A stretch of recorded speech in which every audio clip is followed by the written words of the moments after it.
नमस्कार प्यारे बच्चों और हमारे आदरणीय अभिभावकों।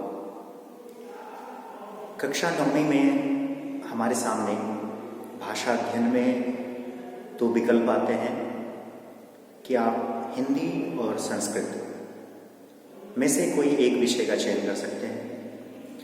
अब एक बहुत असमंजस की स्थिति रहती है कि हम संस्कृत लें, हिंदी लें।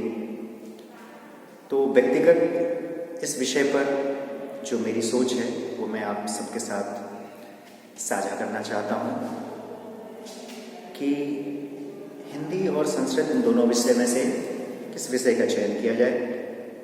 सामान्यतया मैं संस्कृत शिक्षक हूँ, इसलिए मेरा जवाब है कि संस्कृत विषय का चयन करना बहुत ही अच्छा विकल्प है। खासकर हिंदी भाषा भाषी हम लोग हैं या फिर गैर हिंदी भाषा भाषी भी हैं, तो उनके सामने संस्कृत विषय हमें एक नए विषय के रूप में हमारे सामने आता है और एक मौका मिलता है कि हम इस चीज़ को सीखें, समझें, जानें। जहाँ तक पाठ्यक्रम की बात है तो बहुत ही आसान ही पाठ्यक्रम है। 6, 7, 8 में जो आपने पढ़ा है उसी पे आधारित 9th और 10th में भी है।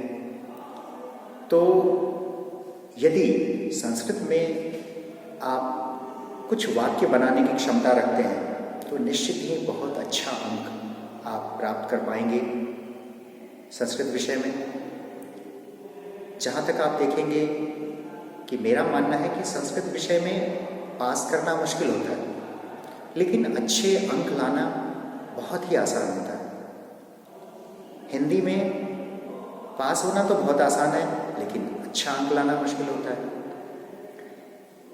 तो लगभग जो हमारा पाठ्यक्रम है उसमें वाक्य निर्माण संबंधी प्रश्न ही ज़्यादातर रहते हैं।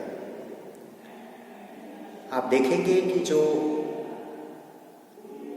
बच्चे गणित, विज्ञान आदि में अच्छा अंक लाते हैं, संस्कृत में भी वो बहुत ही अच्छा करते हैं।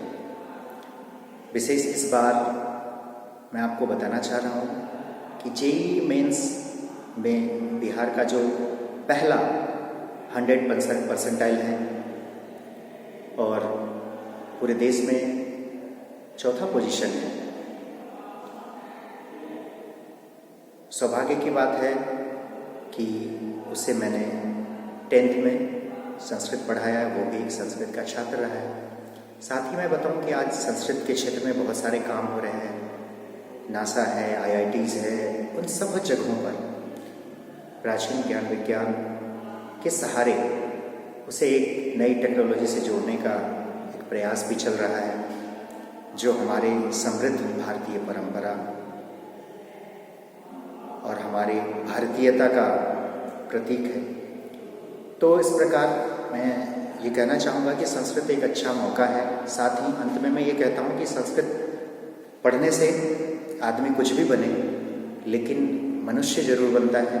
मानवता की शिक्षा कूट कूट कर दी जाती है और जो हमें एक अच्छे इंसान के रूप में इस समाज में स्थान देता है। तो विशेष आप विचार करिए, अपने माता पिता से विमर्श करिए और उसके बाद सबसे ज़्यादा महत्व देना है आपकी रुचि को। यदि आप सहमत हो रहे हैं, आपका मन कर रहा हो और आपके अंदर ये विश्वास हो कि मैं अच्छा करूँगा, उस आधार पर ही आप विषय का चयन करिए। विशेष जिस किसी भी भाषा में है